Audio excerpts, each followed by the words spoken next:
خلا میں سیٹلائٹ، ہوا میں ڈرون، زمین پر ریڈار اور سائبر سپیس میں موجود وہ تمام ذرائع جو ہر لمحہ معلومات اکٹھی کر رہے ہیں۔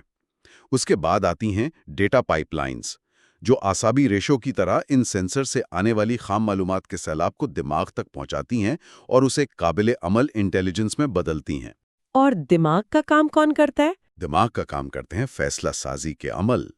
یہاں اب انسانوں کی مدد کے لیے آٹومیشن اور مصنوعی ذہانت یعنی AI استعمال ہو رہی ہے، تاکہ ساری معلومات کو سمجھ کر بجلی کی سی تیزی سے فیصلے کیے جا سکیں۔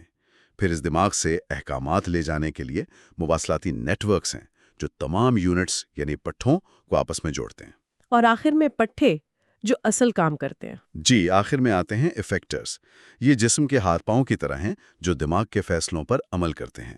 یہ میزائل جیسے مہلک ہتھیار بھی ہو سکتے ہیں اور سائبر حملہ یا جیمنگ جیسے نان کائنیٹک اقدامات بھی۔ اہم بات یہ ہے کہ یہ پورا نظام ایک جسم کی طرح مل کر کام کرتا ہے۔ تو اس کا مطلب یہ ہوا کہ اب جنگ کا جو مرکزی ثقل ہے یعنی سینٹر آف گریوٹی، وہ کسی ایک ٹینک یا بحری جہاز کو تباہ کرنا نہیں رہا۔ پہلے شاید یہ ہوتا تھا کہ دشمن کے سب سے بڑے بحری جہاز کو ڈبو دو یا اس کے ایئر بیس کو تباہ کر دو اور آپ جنگ جیت گئے۔ اب ایسا نہیں ہے۔ اب ایسا بالکل نہیں ہے۔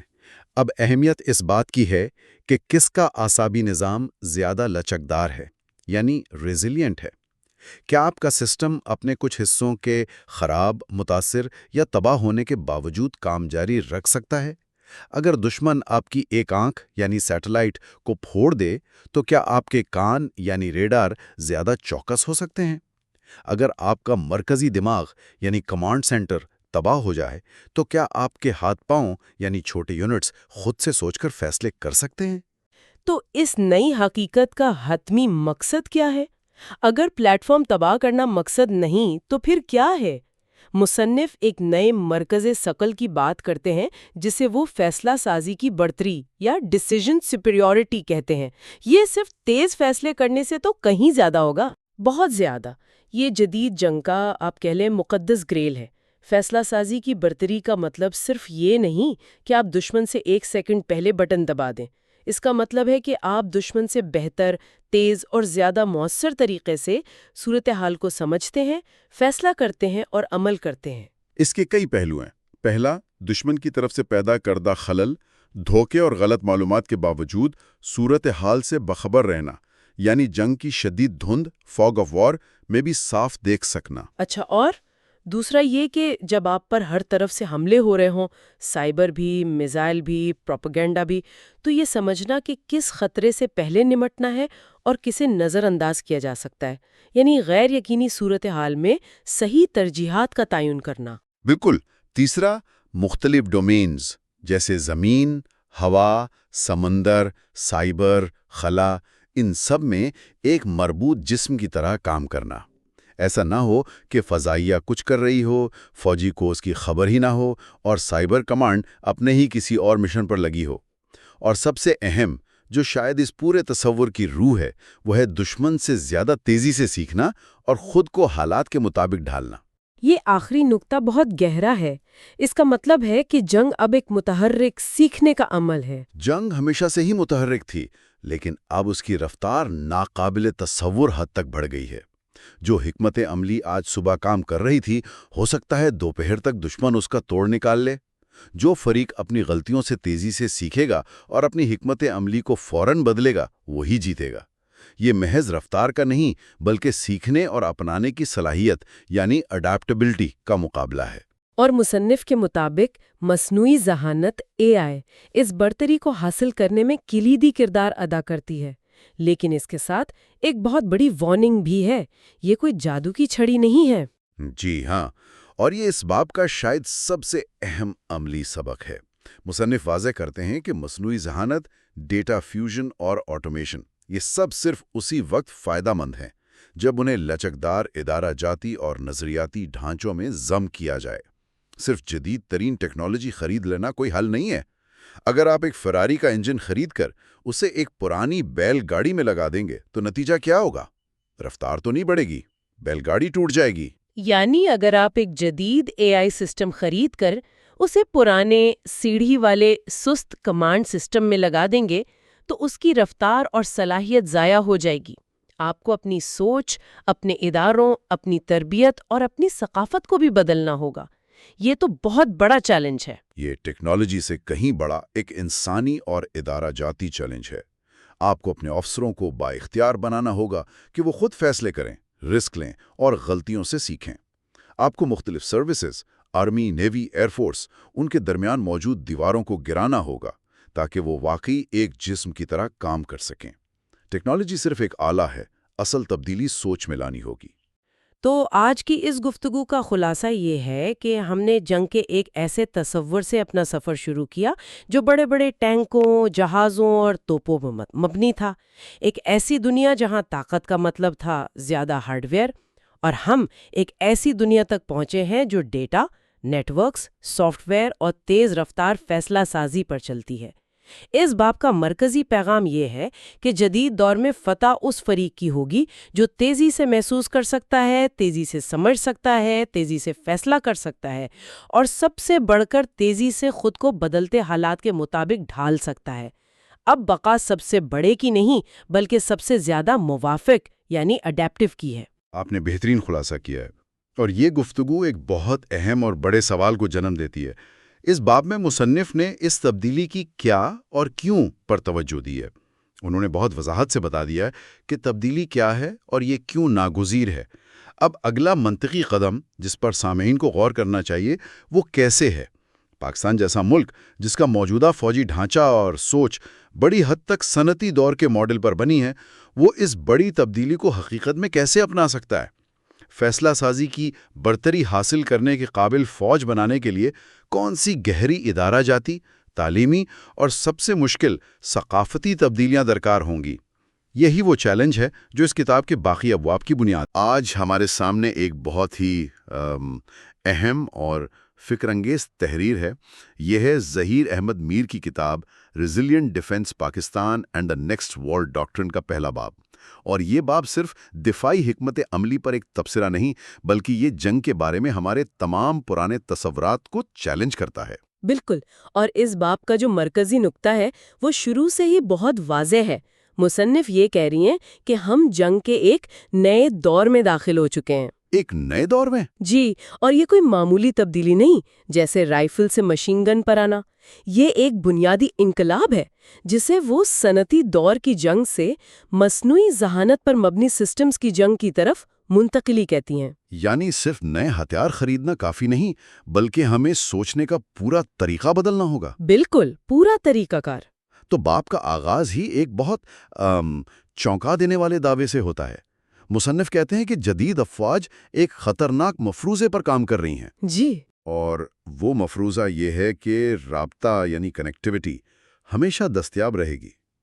یہ تو ہماری پوری جدید فوجی مشینری کی بنیاد ہے نا؟ بالکل ہے، اور یہی اس باب کا سب سے اہم نقطہ ہے۔ مصنف کا کہنا ہے کہ یہ سوچ صنعتی دور کی پیداوار ہے، جہاں آپ یہ فرض کر سکتے تھے کہ آپ کے ریڈیو کام کریں گے، آپ کے احکامات پہنچ جائیں گے۔ لیکن آج رابطہ خود ایک میدان جنگ بن چکا ہے۔ رابطہ خود ایک میدان جنگ ہے؟ جی، پہلے جنگ زمین، سمندر اور ہوا میں لڑی جاتی تھی۔ اب اس میں سائبر سپیس، الیکٹرونک اسپیکٹرم اور خلا بھی شامل ہو گئے ہیں۔ آپ کا دشمن آپ کے ٹینکوں پر حملہ کرنے سے پہلے آپ کے سیٹلائٹس کو جیم کرنے کی کوشش کرے گا، یا آپ کے کمیونیکیشن نیٹ ورکس کو ہیک کرنے کی۔ بالکل، یا جی پی ایس سگنلز میں خلل ڈالنے کی۔ تو اس کا مطلب یہ ہوا کہ جو فوج رابطے پر جتنا زیادہ انحصار کرے گی وہ اتنی ہی زیادہ کمزور ہوگی۔ یہی تو تضاد ہے جسے مصنف اجاگر کر رہی ہیں۔ صحیح، یہ تو بالکل الٹی بات لگتی ہے۔ ہم تو سمجھتے تھے کہ زیادہ رابطہ، زیادہ ڈیٹا مطلب زیادہ طاقت۔ بالکل، آپ تصور کریں ایک جدید کمانڈ سینٹر کا، جہاں بڑی اسکرینوں پر ڈرون سے لائیو فیڈ آ رہی ہے۔ جی، ہر چیز ایک دوسرے سے منسلک ہے۔ اب سوچیں کہ ایک سائبر حملے کی وجہ سے یہ ساری اسکرینیں کالی ہو جائیں، تو وہ کمانڈر تو اچانک اندھا اور بہرا ہو جائے گا، مفلوج ہو جائے گا، اس کی پوری فوج مفلوج ہو سکتی ہے۔ اس لیے مصنف کہتی ہیں کہ ہمیں اس کامل رابطے کے خواب سے باہر نکلنا ہوگا۔ تو پھر حل کیا ہے؟ اگر بہتر ٹیکنالوجی پر انحصار کرنا خود ایک کمزوری بن سکتا ہے تو متبادل کیا ہے؟ دیکھیں، حل ٹیکنالوجی کو ترک کرنا نہیں ہے بلکہ ایک نئی ذہنیت اور ایک نئی قسم کی ٹیکنالوجی کو اپنانا ہے۔ یہاں مصنف دو بہت دلچسپ خیالات پیش کرتی ہیں۔ پہلا، جسے وہ ریزیلینٹ ڈیفنس کہتی ہیں، یعنی ایک ایسی دفاعی حکمت عملی جو جھٹکے برداشت کر سکے۔ جی، اور دوسرا جسے وہ آپریٹ تھرو ڈیگریڈیشن کہتی ہیں۔ آپریٹ تھرو ڈیگریڈیشن، اس کا کیا مطلب ہوا؟ مطلب یہ کہ آپ اس قابلیت کو یقینی بنائیں کہ آپ کے سسٹمز اس وقت بھی کام کرتے رہیں جب ان پر حملہ ہو رہا ہو۔ اس کا مطلب ہے کہ آپ پہلے سے یہ مان کر چلیں کہ آپ کا نیٹ ورک 100% پر کام نہیں کرے گا، شاید 50 پر کرے، اور آپ کی ٹریننگ اسی حقیقت کے لیے تیار ہو۔ یہ تصور بہت دلچسپ ہے، یعنی آپ اپنی فوج کو یہ سکھا رہے ہیں کہ کمزوری کی حالت میں کیسے لڑنا ہے، نہ کہ صرف اس امید پر کہ وہ ہمیشہ پوری طاقت پر ہوں گے۔ بالکل، جیسے ایک باکسر صرف تازہ دم ہونے پر لڑنے کی ٹریننگ نہیں کرتا، وہ تھکاوٹ کی حالت میں بھی لڑنے کی مشق کرتا ہے۔ صحیح۔ کتاب کا زور اسی بات پر ہے کہ آنے والی دہائی میں صرف تکنیکی برتری نہیں بلکہ لچک یعنی ریزیلینس ہی ایک مؤثر دفاع کی سب سے بڑی پہچان ہوگی۔ ٹھیک ہے، تو اگر انفرادی پلیٹ فارمز اور کامل رابطے کا دور ختم ہو رہا ہے تو نیا ماڈل کیا ہے؟ بیب یہاں سسٹمز تھنکنگ کا نظریہ پیش کرتا ہے، لیکن ایک منٹ، کیا ہم یہ نہیں کہہ سکتے کہ فوجیں ہمیشہ سے ہی سسٹمز میں سوچتی آئی ہیں؟ میرا مطلب ہے انفنٹری، آرٹلری، ایئر کور، یہ سب مل کر ایک سسٹم ہی ہیں۔ یہ ایک بہترین سوال ہے۔ جب مصنف سسٹمز تھنکنگ کی بات کرتی ہیں تو وہ صرف مختلف یونٹس کے درمیان تعاون کی بات نہیں کر رہی، وہ ایک گہری سطح کی انٹیگریشن کی بات کر رہی ہیں جہاں سینسرز، ہتھیار، کمانڈ سینٹرز سب ایک واحد مربوط نیٹ ورک کا حصہ ہوں۔ اچھا۔ فرق یہ ہے، پرانے سسٹم میں ایک ٹینک کمانڈر کو دشمن کی اطلاع ریڈیو پر ملتی تھی، نئے سسٹم میں ایک سیٹلائٹ دشمن کو دیکھتا ہے، اے آئی اس کی شناخت کرتی ہے اور یہ معلومات سیکنڈوں میں براہ راست اس توپ تک پہنچ جاتی ہے جو بہترین پوزیشن میں ہو۔ واہ، یعنی انسان کے شامل ہونے سے بھی پہلے؟ جی، شاید اس سے بھی پہلے۔ یہ رفتار اور انٹیگریشن کا وہ درجہ ہے جو پہلے ممکن نہیں تھا۔ تو یہ سوچ جسے مصنف plate form for plate form کہتے ہیں کہ اگر دشمن 100 ٹینک خریدے تو ہم بھی 100 ٹینک خرید لیں، یہ اب پرانی ہو چکی ہے۔ بالکل پرانی، اور سچ پوچھیں تو ناقابل عمل بھی۔ مصنف کہتی ہیں کہ پاکستان جیسے ملک کے لیے جس کے وسائل محدود ہیں، اس کا متبادل سسٹمز انٹیگریشن، نظریاتی وضاحت اور ادارہ جاتی موافقت میں ہے۔ اہم یہ نہیں کہ آپ کے پاس کتنے ٹینک ہیں، اہم یہ ہے کہ آپ کا پورا دفاعی نظام کتنی تیزی سے دیکھ سکتا ہے، سمجھ سکتا ہے اور عمل کر سکتا ہے۔ بالکل، یہ جنگ پٹھوں سے زیادہ دماغ سے لڑی جائے گی۔ یہ سسٹم تھنکنگ کا نظریہ سننے میں بہت طاقتور لگتا ہے، لیکن اس کے کوئی حقیقی عملی فوائد بھی ہیں؟ مصنف اس بارے میں کیا کہتے ہیں؟ کتاب اس کے بہت ٹھوس فوائد بتاتی ہے۔ پہلا، آپ اپنے موجودہ پلیٹ فارمز کی تاثیر کو کئی گنا بڑھا سکتے ہیں۔ آپ کے پاس جو ٹینک، جہاز اور توپیں ہیں، انہیں ایک مربوط نظام کا حصہ بنا کر آپ ان سے وہ کام لے سکتے ہیں جو وہ اکیلے کبھی نہیں کر سکتے تھے۔ جیسے ایک آرکیسٹرا، بہت سے موسیقار ہیں لیکن جب تک وہ ایک ہی دھن میں نہ بجائیں۔ بہترین مثال ہے، سسٹمز انٹیگریشن وہ آرکیسٹرا بناتی ہے۔ اور عددی برتری کا کیا ہوگا اگر دشمن کے پاس ہم سے زیادہ وسائل ہوں؟ یہیں پر دوسرا فائدہ سامنے آتا ہے۔ بہتر انٹیگریشن اور رفتار کے ذریعے آپ عددی نقصانات پر قابو پا سکتے ہیں۔ ہم نے یہی چیز یوکرین کی جنگ میں دیکھی ہے۔ ایک چھوٹی، زیادہ لچکدار فوج نے ایک بہت بڑی روایتی فوج کو کیسے روکے رکھا۔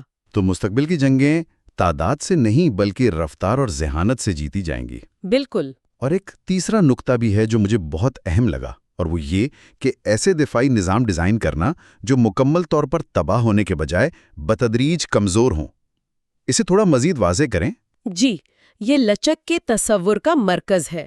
اس کو ایسے سمجھیں جیسے پرانی کرسمس لائٹس ہوتی تھیں جہاں ایک بلب فیوز ہونے پر پوری لڑی بند ہو جاتی تھی۔ ہاں، یاد ہے۔ وہ ایک ایسا سسٹم ہے جو ایک جھٹکے میں بکھر جاتا ہے۔ ایک لچکدار سسٹم انٹرنیٹ کی طرح ہے۔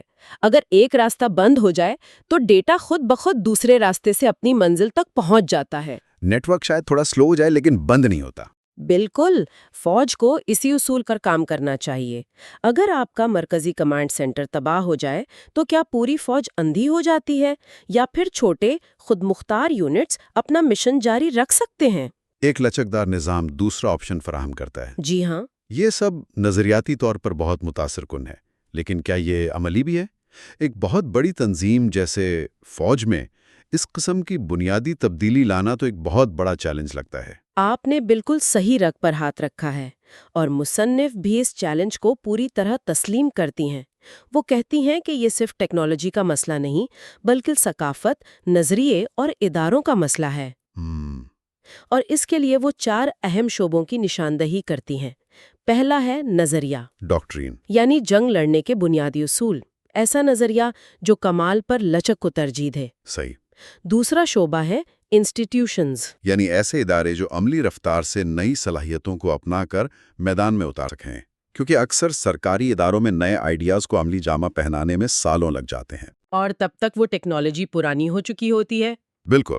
تیسرا اور شاید سب سے اہم شعبہ ہے تربیت، ٹریننگ۔ ایسی تربیت جو خراب حالات میں کام کرنے کو معمول بنا دے، یعنی فوجیوں کو مسلسل ایسی مشقیں کرائی جائیں جہاں ان کا جی پی ایس کام نہیں کر رہا، ریڈیو جام ہو چکا ہے، اور انہیں پرانے نقشوں اور اپنی عقل پر بھروسہ کر کے فیصلے کرنے پڑ رہے ہیں۔ یعنی ایک پائلٹ کو سیمولیٹر میں یہ سکھایا جائے کہ اگر اس کے تمام جدید سینسرز بند ہو جائیں تو وہ صرف اپنی آنکھوں سے کیسے نیویگیٹ کرے گا۔ بالکل۔ اور صرف پائلٹ ہی نہیں بلکہ زمین پر موجود کمانڈر کو بھی، تاکہ جب اصل جنگ میں ایسا ہو تو ان کے لیے یہ کوئی انہونی صورتحال نہ ہو۔ یہ تو ٹریننگ کا حصہ ہو۔ جی، اور چوتھا شعبہ ہے جدت ترازی کی راہیں، یعنی شہری ٹیکنالوجی کو دفاعی ضرورتوں سے جوڑنے کے تیز رفتار راستے بنانا۔ تو ان چاروں ستونوں، نظریہ، ادارے، تربیت اور جدت ترازی کو ملا کر مصنف ایک جامع حل پیش کرتے ہیں، اور یہی کتاب کا عنوان ریزیلینٹ ڈیفنس سامنے آتا ہے۔